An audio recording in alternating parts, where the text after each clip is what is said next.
दोस्तों, आज हम मॉडर्न हिस्ट्री की सबसे परप्लेक्सिंग और एक्सप्लोसिव इवेंट्स में से एक के बारे में बताने जा रहे हैं। एक ऐसी घटना जो इतनी पावरफुल थी कि इसने एक पूरे जंगल को सैम लेवल कर दिया और साइंटिस्ट्स को एक सदी तक सरप्राइज करते हुए छोड़ दिया। क्या कारण था तुंगुस्का एक्सप्लोजन का जो 1908 में साइबेरिया में हुआ था? क्या यह एक मीटियोर था, एक कॉमेट या कुछ और ही सिनिस्टर था? तैयार हो जाइए इस चिलिंग घटना के बारे में जानने के लिए और उन थ्योरीज को जानने के लिए जो आपको यह सोचने पर मजबूर कर देंगी कि वहां बाहर क्या हो सकता है। 30 जून 1908 की सुबह साइबेरिया के एक दूरदराज इलाके में तुंगुस्का नदी के पास। यहां रहने वाले विलेजर्स के लिए यह एक सामान्य दिन की शुरुआत थी। लेकिन ठीक सुबह के 7:17 पर आकाश में एक भयंकर चमक आई। गवाहों ने इसे सूर्य से भी अधिक उज्ज्वल बताया, जिसने पूरी परिधि को रोशन कर दिया।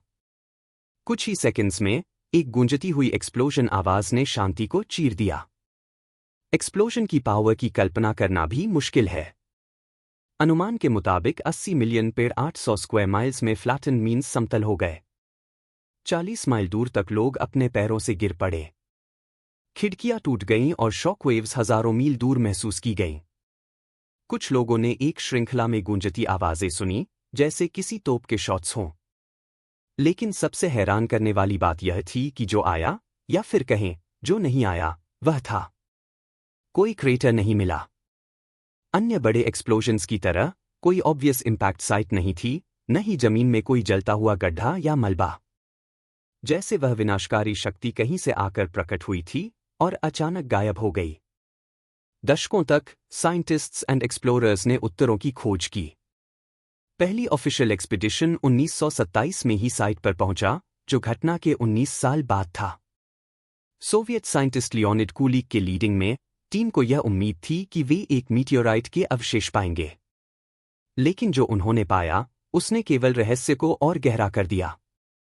घटना के सेंटर में खड़े पेड़ गिरने के बजाय सीधे खड़े थे और उनकी ब्रांचेस और छाल गायब थीं, जैसे किसी अत्यधिक गर्मी से जलाए गए हों। तो तुंगुस्का इवेंट का कारण क्या था? एक थ्योरी कहती है कि एक विशाल मीटियोर या कॉमेट एटमॉस्फेयर में फट गया था, इससे पहले कि वह अर्थ पर पहुंचे, जिसे एयरबर्स्ट कहा जाता है। इस तरह का एक्सप्लोजन इतनी बड़ी एनर्जी छोड़ सकता है कि यह जंगलों को समतल कर दे, बिना किसी क्रेटर के। लेकिन अगर ऐसा था, तो मलबा कहाँ था? साइंटिस्ट ने एरिया में एक्स्ट्राटेरेस्ट्रियल मटीरियल के टुकड़े खोजे, लेकिन उन्हें कुछ भी नहीं मिला। कुछ और मानते हैं कि यह एक ऐसी कॉमेट हो सकती थी जो ज्यादातर बर्फ से बनी हो और जो अर्थ के एटमॉस्फेयर में एंटर करते ही पूरी तरह से वाष्पित हो गई हो।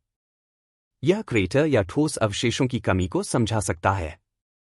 फिर भी इस थ्योरी को सपोर्ट करने के लिए कोई कॉन्क्रीट एविडेंस नहीं मिला। हालांकि सभी एक्सप्लेनेशंस साइंटिफिक अप्रोच से नहीं है। सालों से कुछ थ्योरीज ऐसी आई हैं जो अजीब से लेकर पूरी तरह से इमेजिनेशन तक हैं। कुछ का कहना है कि यह एंटीमैटर का टुकड़ा था जो पृथ्वी से टकराकर खुद को नष्ट कर दिया और अपार एनर्जी छोड़ दी।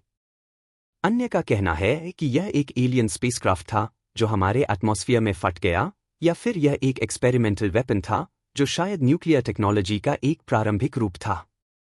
यहां तक कि निकोला टेस्ला को भी इस घटना में शामिल किया गया है।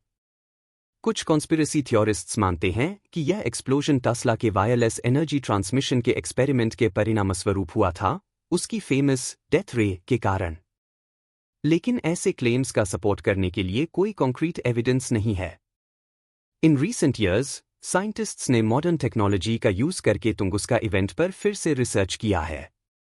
एडवांस्ड सिमुलेशंस और सैटेलाइट इमेजरी के अनुसार सबसे पॉसिबल एक्सप्लेनेशन यही है कि यह वास्तव में एक कॉस्मिक एयरबर्स्ट था, एक छोटा एस्टेरॉयड या कॉमेट जो लगभग 50 से 60 मीटर चौड़ा था और 5 से 10 किलोमीटर की ऊंचाई पर एक्सप्लोड हो गया।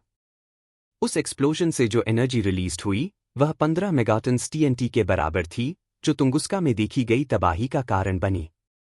लेकिन इन निष्कर्षों के बावजूद सवाल अब भी कायम है।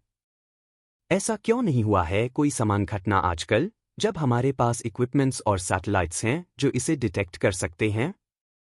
क्या अब भी कुछ ऐसा है जो हम मिस कर रहे हैं, जो उस सुबह साइबेरिया में हुआ था? एक सदी से अधिक समय बाद भी तुंगुस्का इवेंट मॉडर्न हिस्ट्री के सबसे बड़े अनसॉल्व्ड मिस्ट्रीज में से एक बना हुआ है। यह यूनिवर्स की एक्सट्रीम पावर्स की याद दिलाता है जो बिना किसी वार्निंग्स के हम पर टूट सकती हैं और तबाही और सवाल छोड़ सकती है। क्या यह एक प्राकृतिक घटना थी या फिर कुछ और है जो हम अब भी नहीं समझ पाए हैं? तो आज हमने साइबेरिया के तुंगुस्का इवेंट के बारे में जाना। अगर आपको यह वीडियो पसंद आया हो तो हमारे चैनल थ्योरी ब्रेकर को लाइक, कमेंट, शेयर और सब्सक्राइब करें।